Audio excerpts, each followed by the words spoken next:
Hello बच्चे, कैसे हैं? बढ़िया। आपने क्वेश्चन ट्राई किया है। अगर आपने फर्स्ट वीडियो का क्वेश्चन ट्राई किया है तो उसमें कुछ क्वेश्चन का प्रॉब्लम आया है, और जो क्वेश्चन का प्रॉब्लम आया है उसको जो हम वन बाय वन देखते हैं। आप लोगों को जहाँ पे भी जिस एक्सरसाइज में प्रॉब्लम्स अगर आता है तो उसका क्वेश्चंस आपको मैंने बोला हुआ है, व्हाट्सएप पे आप भेजेंगे, फिर मैं उसका सोल्यूशन आपको प्रोवाइड कराएंगे। ठीक है, तो आप इस तरह से कीजिए। चलिए, क्वेश्चन पहला है, 6 नंबर क्वेश्चन है। आई थिंक 5 तक तो सबका हो गया होगा। 6 नंबर क्वेश्चन में 6 का फर्स्ट पार्ट है क्वेश्चन का। देखो आप एनसीईआरटी बुक निकाल के 4 3 x 5 ये एक मैट्रिक्स है, और ये इक्वल है किस मैट्रिक्स से?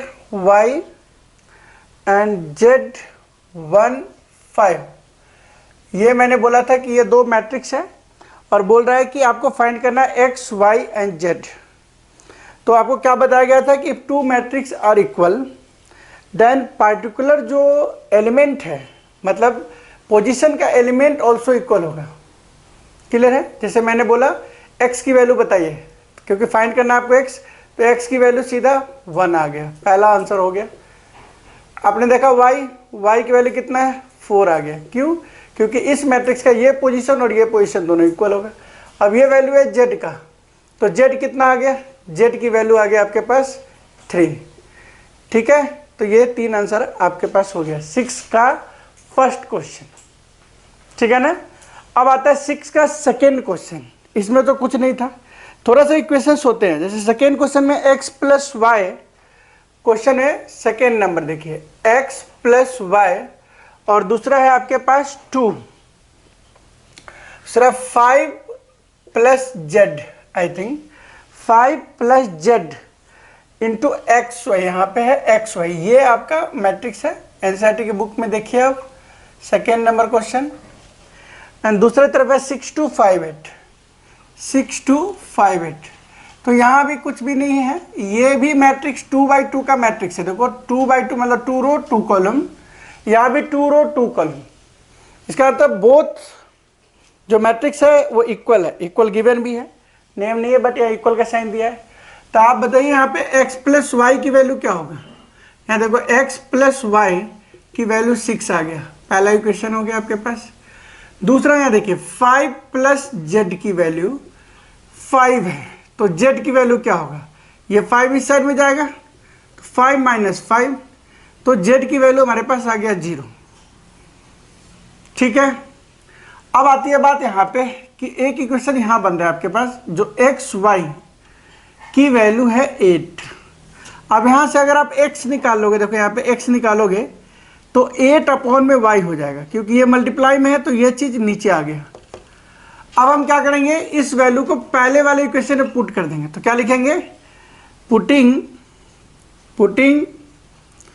x in first equation. आइए यहाँ पे, तो यह बन जाएगा 8 by y plus y equal to 6। इसके नीचे कुछ नहीं, 1। एलसीएम लीजिए, क्वेश्चन हम इस साइड में कर रहे हैं। देखो यहाँ पे y, इसके नीचे का एलसीएम हो गया y, ऊपर में आ गया 8 प्लस क्रॉस या मल्टीप्लाई है ना, तो हो जाएगा वाई स्क्वायर। यहाँ पे है 6, तो क्या बना बताओ? 8 प्लस वाई स्क्वायर 6y। तो आपका क्वाड्रेटिक इक्वेशन बन गया कैसा? क्वाड्रेटिक बन गया Y square plus 6y plus 8। अब इसका मिडल टर्म स्प्लिटिंग आपको आता है ना, क्वाड्रेटिक फॉर्मूला आपने पढ़ा हुआ है, तो उसके अंदर मिडल टर्म स्प्लिटिंग है, उससे आप इक्वेशंस को सॉल्व कर लो। क्या बनेगा? इसका फर्स्ट इंटू लास्ट, 8 को लिख सकते हैं 4 इंटू 2, तो हो जाएगा Y square plus 4y plus 2y, है ना, मिडल टर्म स्प्लिटिंग, बीच वालों को स्प्लिट कर दिया 8। अब आपका आंसर, यहाँ से y कॉमन ले लिया, बन गया y प्लस 4, यहाँ पे प्लस 2 कॉमन ले लिया, y प्लस 4। तो क्या आ गया आंसर? देखो जरा, इससे मैं यहाँ पे कर रहा हूँ क्वेश्चन को, तो हमारे पास है y प्लस 4 एंड दूसरा है y प्लस 2। तो एक वैल्यू हो जाएगा y बराबर -4 पॉसिबल हो जाएगा, y बराबर -2 पॉसिबल हो जाएगा। ये आपका क्वाड्रेटिक फॉर्मूला से हमने y की वैल्यू निकाल ली है। ठीक है, इस जगह पे अब जैसे x प्लस वाई की वैल्यू 6 था, अब मान लो यहाँ पे x की वैल्यू अगर आपने कितना रखा, कहाँ पे निकला, x की वैल्यू कितना निकल जाएगा, -2, है ना,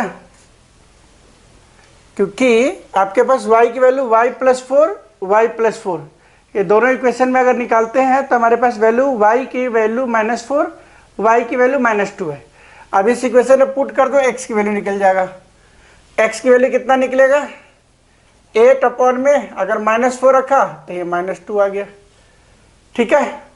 तो x की वैल्यू -2, y की वैल्यू -4, दोनों मिलाया तो यहाँ पे हमारे पास वैल्यू कितना आ गया, 6, लेकिन यहाँ माइनस में आ रहा है 6, है ना, कांस्टेंट वैल्यू में। तो आप क्या करोगे, 4 2 6 4 2 8, ये भी ठीक है, ये भी ठीक है, y प्लस 8। अब आंसर देखो एक्स वाई की क्या वैल्यू दिया हुआ है, बुक के पीछे है क्वेश्चन में, उसका जरा आंसर देखो क्या है, y की वैल्यू कितना है, 4 आ रहा है, y की वैल्यू कितना आ रहा है, 4, ओके, लेकिन माइनस नहीं आ रहा है। देखो कहीं ना कहीं गलती हुआ है, गलती क्या हुआ है, ठीक है, ये गलती देखो, 8 अपॉन में y, यहाँ आया 6y, ये इस साइड में आएगा -6y होगा, समझ गए बात को। और ये जो -6y है यहाँ पे आपका -4 -2, अब आपके पास यहाँ y -4, यहाँ पे -2 कॉमन ले लेंगे तो यहाँ y -4, तो हमारे पास वैल्यू आ जाएगा y -4 y -2। तो आंसर क्या आ गया, 4 और 2 इक्वल टू में रखने पे। आई थिंक समझ में आया, नहीं आया तो आप फिर से देखो इसको, क्योंकि ये जो क्वेश्चन है इसमें मिडिल टर्म स्प्लिटिंग हुआ है, जिससे आपको थोड़ा सा प्रॉब्लम्स लग रहा हो कि भाई इसमें हो क्या रहा है, ठीक है, जबकि कुछ नहीं हो रहा है। मैं यहाँ से फिर से क्वेश्चन को समझा देता हूँ, अगर इसको हटाया यहाँ से तो इस इक्वेशन को फिर से समझो, ये मैं यहाँ लेकर आ रहा हूँ। देखिए यहाँ पे एलसीएम y हो गया, तो ये बन जाएगा आपका 8 प्लस वाई स्क्वायर, इधर है 6, 8 plus y square equal to 6y, cross multiply किया, ये इस साइड में आ गया तो क्या बन जाएगा, 8 इधर आया, मतलब आपके पास आ जाएगा वाई स्क्वायर -6y प्लस 8, इनका मिडल टर्म स्प्लिटिंग करा, y square -4y -2y plus 8, इस जगह पे y कॉमन ले लिया, y -4, यहाँ 2 कॉमन ले लिया, y -4, है ना, तो y -4 एंड y -2 दो बातें आ जाएगा, तो यहाँ पे आंसर आ गया y की वैल्यू 4 या y की वैल्यू 2। आप इसको किसी को भी इस इक्वेशन में पुट कर दोगे ना तो आपका वैल्यू निकल जाएगा, ठीक है ना। तो x की वैल्यू क्या हो जाएगा, 8 अपॉन में 4, तो यहाँ पे 2 आ जाएगा, ठीक है। अगर x की वैल्यू या तो 2 आ जाएगा या x की वैल्यू 4 आ जाएगा, दोनों में से कोई भी आ सकता है। समझ में आया क्या किया गया है, इक्वेशंस आपका क्वाड्रेटिक फॉर्म में भी रह सकता है। प्रॉब्लम आपको ये है कि अगर आपका थोड़ा सा भी बेसिक प्रॉब्लम होगा तो आप खुल के बोलेंगे कि सर मुझे मिडिल टर्म स्प्लिटिंग नहीं आया, सर मुझे लीनियर इक्वेशन सॉल्व करने नहीं आया, तो उसके बेस पे आपको बताएंगे कि कैसे यह सॉल्व होगा, ठीक है। अब नेक्स्ट जो क्वेश्चन है वो देखिए, नेक्स्ट क्वेश्चन है x plus y plus z 1/1 का है ना। देखो क्वेश्चन लिखो, अगर आपके पास एनसीईआरटी की बुक है तो उसमें से क्वेश्चन लिखिए। क्वेश्चन है x plus y plus z, x plus y plus z. दूसरा है, ऐसा मैंने कल आपको एक क्वेश्चन बनाया था x प्लस जेड। तीसरा क्वेश्चन है आपके पास y प्लस जेड, ये एक मैट्रिक्स है आपके पास, है ना, 3×1 का। एंड दूसरा है 957, ये इक्वल है इसके, ठीक है, ये लो। अब इसमें कुछ नहीं है, y प्लस जेड की जो वैल्यू है पहले आपने कितना रखा, 7, पहला इक्वेशन बना लो यहां से। दूसरा हो गया x प्लस जेड की वैल्यू कितनी है, 5। अब बात आता है कि y प्लस जेड अगर मैं इस इक्वेशन में पुट कर दूं, एक दूसरा इक्वेशन ये आ गया आपके पास, एंड थर्ड इक्वेशन हो गया x plus y plus z, इसकी वैल्यू 9। मैं क्या करता हूं, ये थर्ड इक्वेशन हम क्या करते हैं, सेकेंड इज या फर्स्ट, मैं लिखता हूं first is putting in third equation. अब इसमें पुट करो y और z के जगह पे 7 आ जाएगा, तो बन जाएगा x प्लस 7 9, x की वैल्यू हो जाएगा 9 minus 7। This one 2 answer. Clear? Normally 2 answer आ गया, x की वैल्यू कितना आया 2।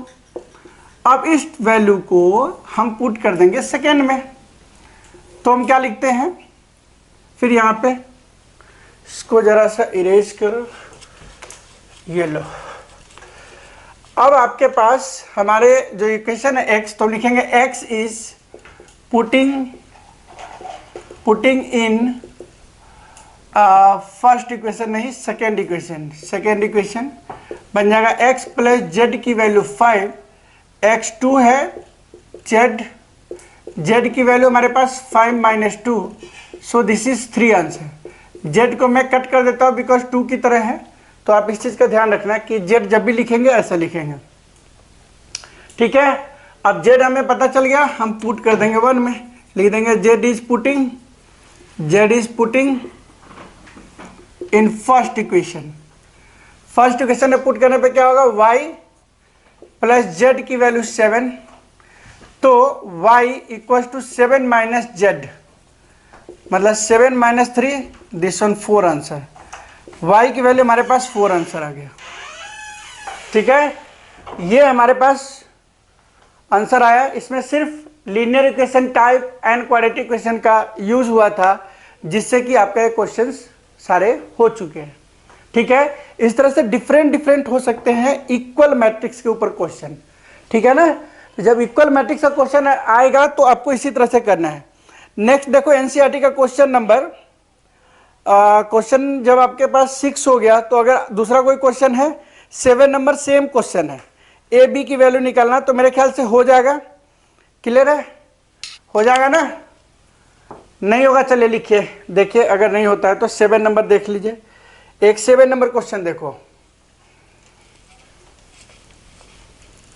क्वेश्चन नंबर 7, 6 के बाद 7 नंबर क्वेश्चन सेम है। आप क्वेश्चन लिखो, पहले इक्वेशंस की बात है, a माइनस बी, दूसरा है 2a प्लस सी, तीसरा है 2a minus B 3c plus D. ये हमारे पास मैट्रिक्स है 2/2 का, एंड ये इक्वल है इस मैट्रिक्स के -1 5 0 13, ये इस मैट्रिक्स के इक्वल है। अब यहाँ पे लीनियर इक्वेशन की बात होती है। लीनियर इक्वेशन की जो बात है वो आपको करना क्या है, सेम इसके इक्वेशंस बनाने से a माइनस बी के जगह पे a minus b equal to -1, ये एक इक्वेशन बना लो। इसके बाद है 2a माइनस बी, देखो 2a माइनस बी, इसकी वैल्यू 0 आ जाएगा।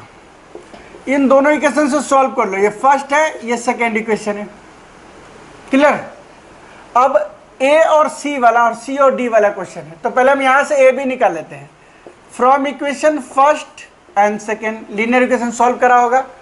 लीनियर इक्वेशन सॉल्व किया है, तो लीनियर इक्वेशन को सॉल्व करते समय आपको क्या देखना है, लीनियर इक्वेशन सॉल्व किया है ना, तो लीनियर इक्वेशन सॉल्व करते समय आपको इन दोनों इक्वेशंस को सॉल्व करना है बाय एलिमिनेशन मेथड। तो फ्रॉम इक्वेशन 1 2 में क्या कर रहे हैं, a minus b equals to -1 and 2a minus b equals to 0। इन इक्वेशन को सब्ट्रैक्ट करते हैं, साइन चेंज होता है, इसमें कोई दिक्कत नहीं होगा मेरे ख्याल से। ये बन गया -a, ये हो गया -1, a की वैल्यू 1 आ गया। इसको जरा पुट कर दो, पुट इन फर्स्ट इक्वेशन, क्या बनेगा बताओ, 1 माइनस बी की वैल्यू -1 माइनस बी -1, ये वाला 1 उस साइड में चला गया, ठीक है। तो ये बन गया आपके पास -b, ये हो गया -2, इस माइनस से ये माइनस कैंसिल, तो b की वैल्यू हमारे पास 2 आ चुका है। ये b भी निकल चुका है, अब a निकल चुका, b निकल चुका। अब आपके पास देखिए एक 2a प्लस सी का एक इक्वेशन बन सकता है। Now 2a plus c equals to 5, और a की वैल्यू पुट करना है। क्या करेंगे, पुट a इक्वल्स टू 1, तो ये आएगा 2 into 1 plus c equals to 5, और c की वैल्यू 5 minus 2 and this one 3 answer. तो c हमारे पास 3 आ चुका है। अब हमारे पास d चाहिए। क्लियर है ना? मतलब चाहे इक्वेशंस जितना बड़ा हो, आपको देखना होगा कि वैल्यू आप कहां से निकाल सकते हो। नेक्स्ट है फिर से कि भाई 3c प्लस d की वैल्यू ये 13 के इक्वल है, तो c की वैल्यू पुट करना है। c बराबर 3 put in this equation. Clear? तो बन जाएगा 3 into 3 plus d equal to 13, d equal to 13, और ये जो 9 है वो इस साइड में चला जाएगा। क्लियर? तो 3 3 जा 9, तो डी की वैल्यू हो गया ऐसा आंसर, डी तुम्हारा 4 आ गया। अब ए भी निकल गया, बी भी निकल गया, सी भी निकल गया, डी भी निकल गया। चाहे जितने वेरिएबल है आप एक दूसरे के अंदर सब्स्टिट्यूट करके वैल्यू को निकाल सकते हैं। ठीक है? नाउ ये हो गया आपका 7 नंबर क्वेश्चन। 7 के बाद 10 नंबर क्वेश्चन देखिए।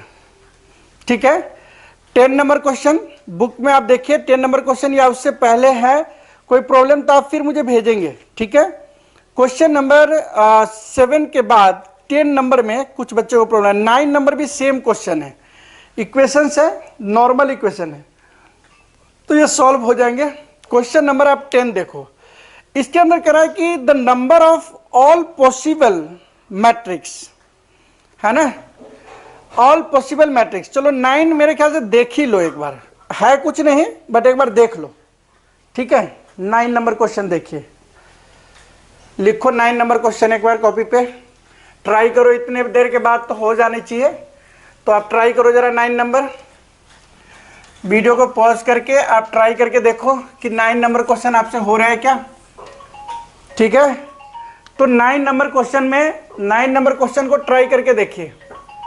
क्वेश्चन है आपके पास 3x plus 7, 3x plus 7 5, y plus 1 2 minus 3x। दूसरा जो इक्वल है matrix 0 y minus 8 y minus 2 है, एंड 8 4, मतलब ये एक मैट्रिक्स 2/2 का और ये मैट्रिक्स 2/2 का। ऑर्डर इसका 2/2 है, इसका भी ऑर्डर 2/2 है, ये दोनों आपस में इक्वल है। जब दोनों आपस में इक्वल है तो आप इसे कैसे इसको देखोगे?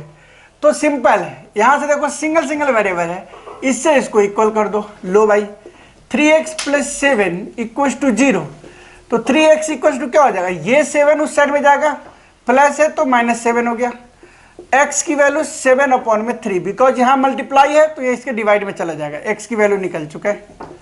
हमारे पास y प्लस 1 है जो कि 8 के बराबर है, क्योंकि जब दो matrix two matrix are equal, then जो पर्टिकुलर एलिमेंट है उसके सामने का वो इक्वल होगा।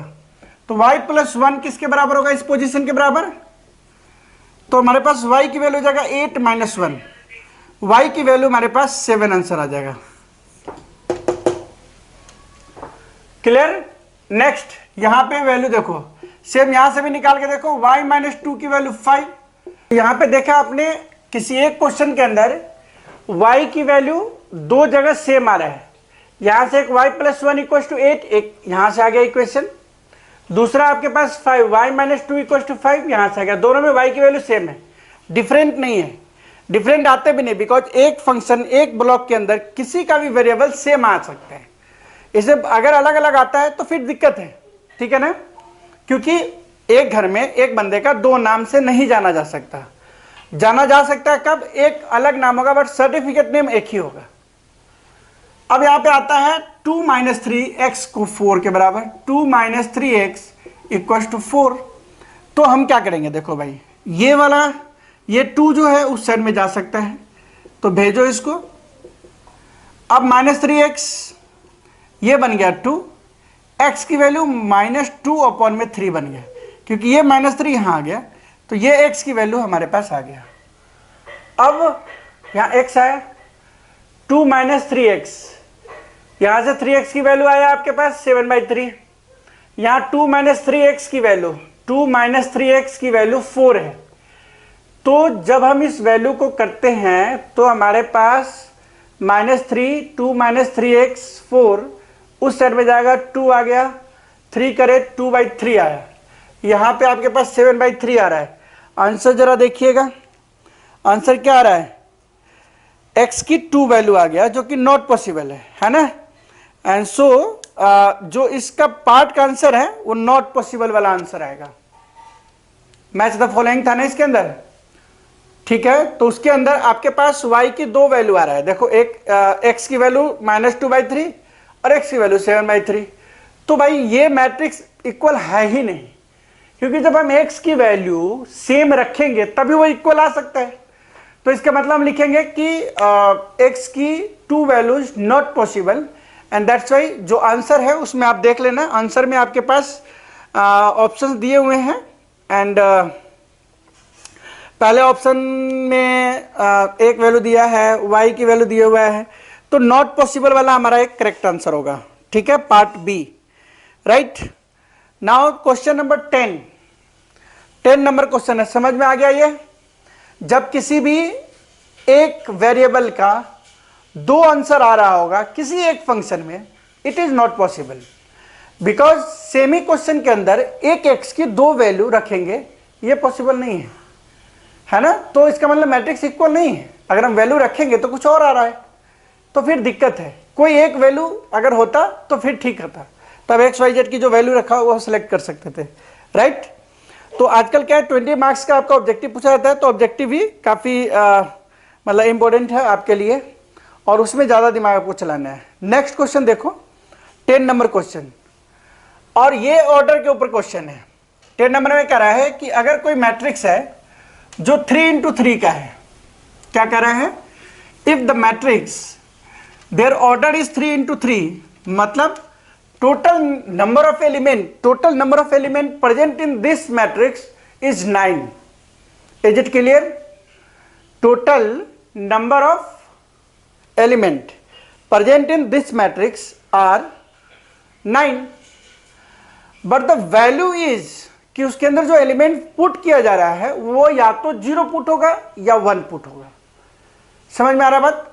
तो हाउ मेनी वे, क्वेश्चन पूछ रहा है कि हाउ मेनी वे, ठीक है ना, to put the value in this matrix.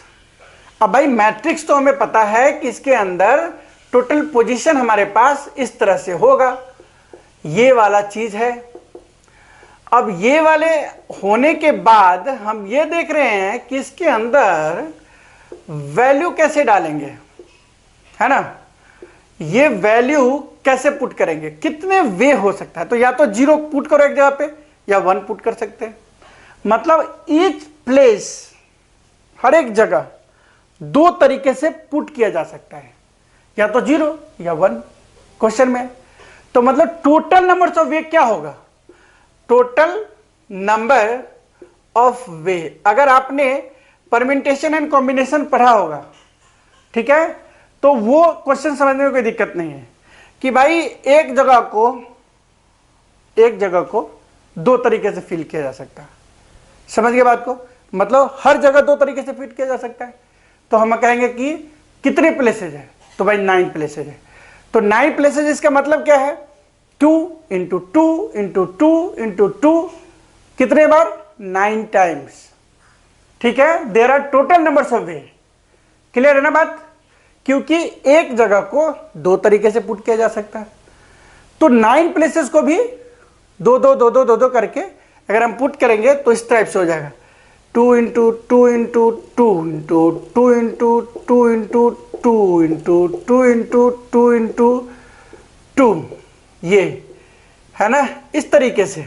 तो हम कहेंगे 2 का पावर 9, जो कि आंसर कितना हो गया, 512 वे। तो टोटल नंबर ऑफ वे कितना हो जाएगा, 512 वे। समझ में आ गया? क्यों आया, समझ में आया ना?